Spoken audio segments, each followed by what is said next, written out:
efectos del COVID-19 en la economía. Para empezar, ¿qué es el COVID-19? Se trata del coronavirus. Apareció en China en diciembre del año anterior y provoca una enfermedad llamada COVID-19, que se ha extendido por el mundo y fue declarada pandemia global por la Organización Mundial de la Salud, la OMS. En México, el impacto negativo del coronavirus COVID-19 en la economía global es titánica. Primero, se interrumpieron abruptamente las cadenas globales de producción y ahora las medidas adoptadas para reducir el contagio reduce fuertemente la demanda.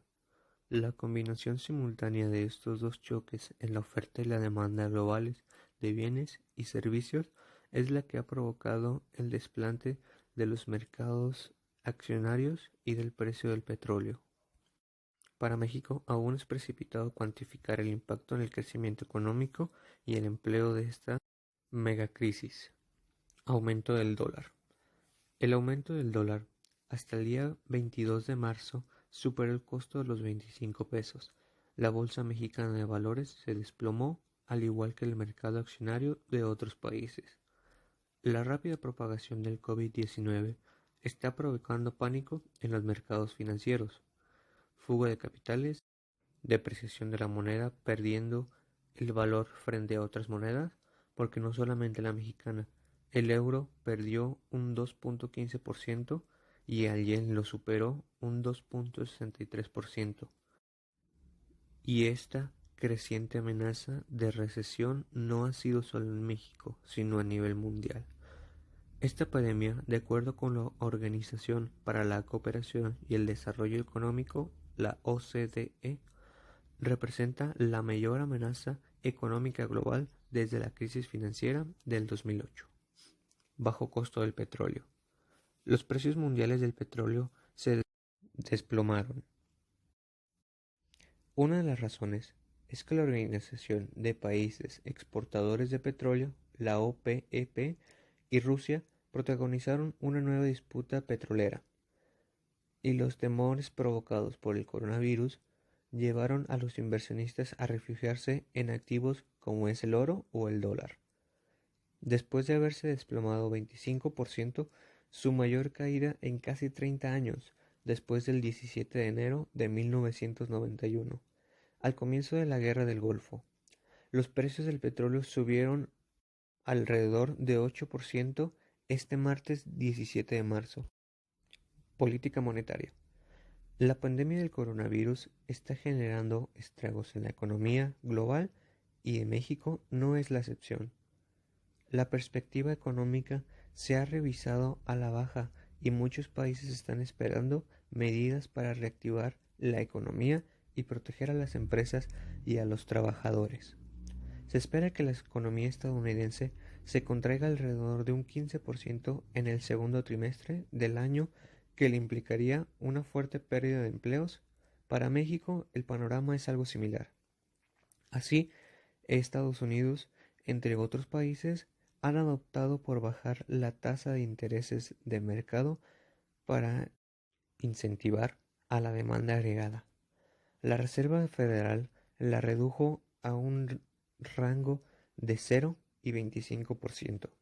Además, el Congreso de los Estados Unidos prepara un paquete fiscal para apoyar a las empresas y a los trabajadores.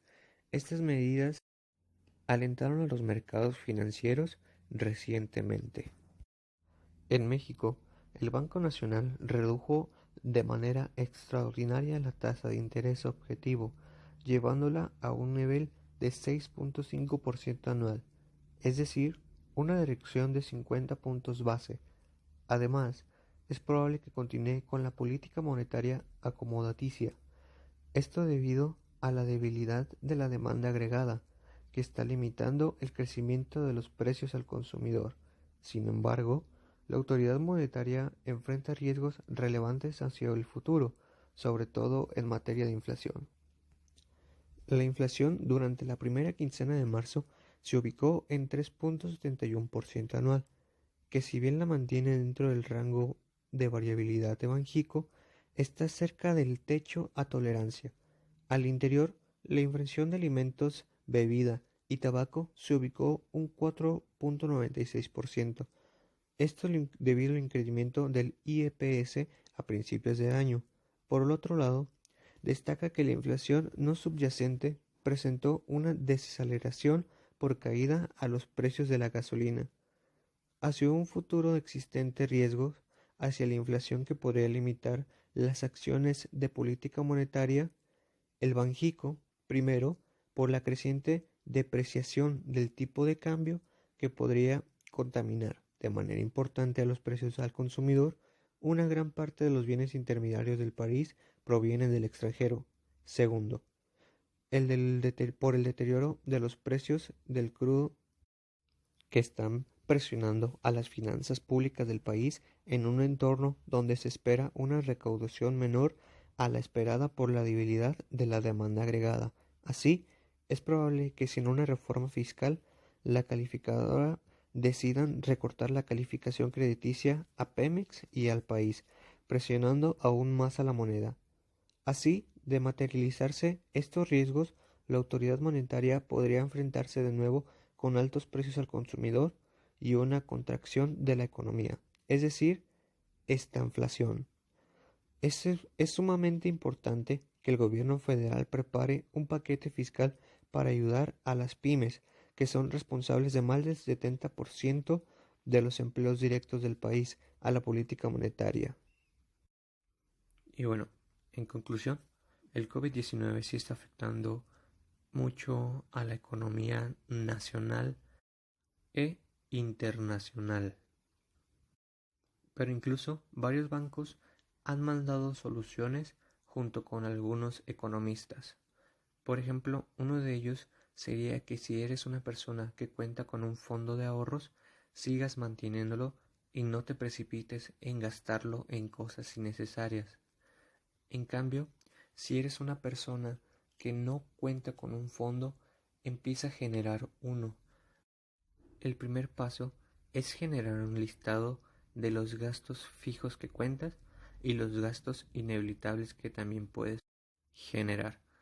Algunos de esos serían la renta, el transporte, los servicios adicionales, etc.